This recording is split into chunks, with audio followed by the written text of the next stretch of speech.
ಈಗ ದೇಶದಾದ್ಯಂತ ಕೇವಲ ಒಂದು ಹೆಸರು ಎಲ್ಲೆಲ್ಲೂ ಕೇಳಿ ಬರ್ತಾ ಇದೆ, ಶುಭಾಂಶು ಅಂತ. ಬಾಹ್ಯಾಕಾಶದ ಬಗ್ಗೆ ಕುತೂಹಲ ಇರೋ ವಿದ್ಯಾರ್ಥಿಗಳು ಬೆರಗುಗಣ್ಣಿನಿಂದ ಆಕ್ಸಿಯಂ 4 ಪಯಣವನ್ನ ನೋಡ್ತಾ ಇದ್ದಾರೆ. ಹಾಗಾದ್ರೆ ಈ ಪಯಣ ಭಾರತದ ಪಾಲಿಗೆ ಎಷ್ಟು ಮುಖ್ಯ? ಶುಭಾಂಶು ಅವರ ಈ ಒಂದು ಹೆಜ್ಜೆ ಮುಂದಿನ ದಿನಗಳಲ್ಲಿ ಭಾರತಕ್ಕೆ ಯಾವ ರೀತಿ ಫಲಕಾರಿಯಾಗುತ್ತೆ ಅನ್ನೋದರ ಜೊತೆಗೆ ಆಕ್ಸಿಯಂ 4ನ ಈ ಪಯಣ ಏನೇನನ್ನ ಒಳಗೊಂಡಿದೆ, ಆಸ್ಟ್ರೋನಾಟ್ಸ್ ಯಾವ ಪರೀಕ್ಷೆಗಳನ್ನ ಅಲ್ಲಿ ಮಾಡಲಿದ್ದಾರೆ, ಇದರಿಂದ ಆಗುವ ಲಾಭಗಳೇನು ಸೇರಿದಂತೆ ಸಂಪೂರ್ಣ ಮಾಹಿತಿ ಹೊತ್ತು ಇವತ್ತಿನ ಚರ್ಚಾ ಕಾರ್ಯಕ್ರಮದಲ್ಲಿ ನಾವು ನಿಮ್ಮ ಮುಂದೆ ಬಂದಿದ್ದೀವಿ. ಬಾಹ್ಯಾಕಾಶ ನಿಲ್ದಾಣಕ್ಕೆ ಆಕ್ಸಿಯಂ 4 ಪಯಣ.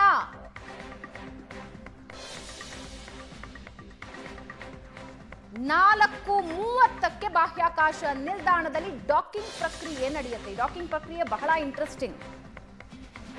ಒಂದು ಚೂರು ಗಾಳಿ ಇಲ್ಲಿ ವ್ಯತ್ಯಾಸ ಆದ್ರೇನೆ ಓಡ್ತಾ ಇರೋ ಗಾಡಿ ತಲ್ಲಣಿಸಿ ಹೋಗುತ್ತೆ. ಅಂಥದ್ರಲ್ಲಿ ಆಕಾಶದಲ್ಲಿ ಡಾಕಿಂಗ್ ಅಂದ್ರೆ ನೀವು ಊಹೆ ಮಾಡ್ಕೊಳ್ಬಹುದು. ಕೆಲವೇ ಕ್ಷಣಗಳಲ್ಲಿ ಈ ಪ್ರಕ್ರಿಯೆ ನಡೆಯುತ್ತೆ. ಲೈವ್ ವಿಜುವಲ್ಸ್ ಅನ್ನ ನೀವು ನೋಡ್ತಾ ಇದ್ದೀರಿ. Less now than 30 feet away is all that separates Dragon Grace from the International Space Station.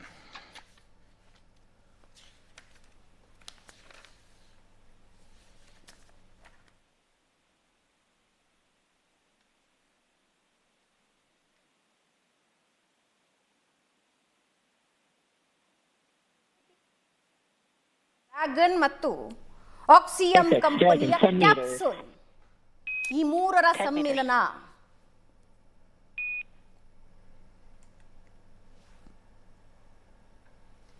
ವೀಕ್ಷಕರೇ, ಭಾರತದಾದ್ಯಂತ ಶುಭಾಂಶು ಶುಕ್ಲಾ ಹೊರಟಾಗ ಅಭಿನಂದನೆಗಳ ಮಹಾಪೂರ. ನಿನ್ನೆ ಇಡೀ ದಿನ ನೀವೆಲ್ಲ ನೋಡಿದಿರಿ.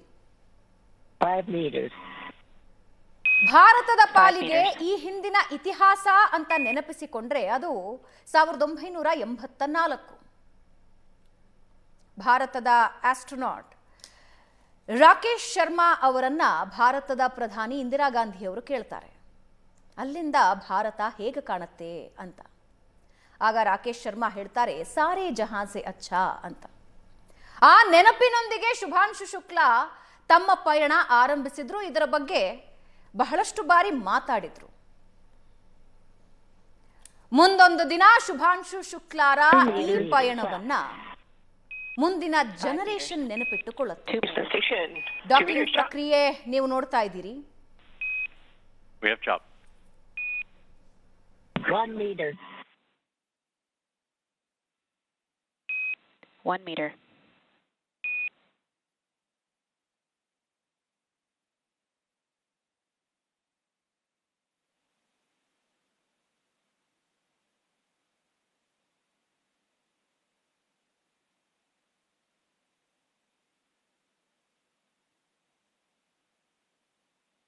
2 meters. Stop. Tube Dragon contact and soft capture complete. We have job. 1 meter. Dragon copy. 1 meter.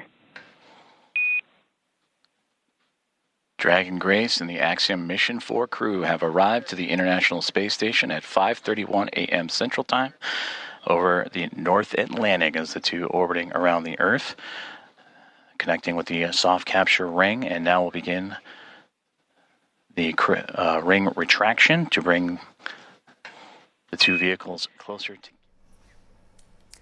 ಹೆಮ್ಮೆಯ ಖುಷಿಯ ಸಂದರ್ಭ. ಶುಭಾಂಶು ಶುಕ್ಲಾ 3 ಜನರ ಜೊತೆ ತಾವು ಒಬ್ಬರಾಗಿ ಇವತ್ತು ನಮ್ಮೆಲ್ಲರಿಗೂ ಒಂದು ಹೊಸ ಇತಿಹಾಸ ಬರಿತಾ ಇದ್ದಾರೆ.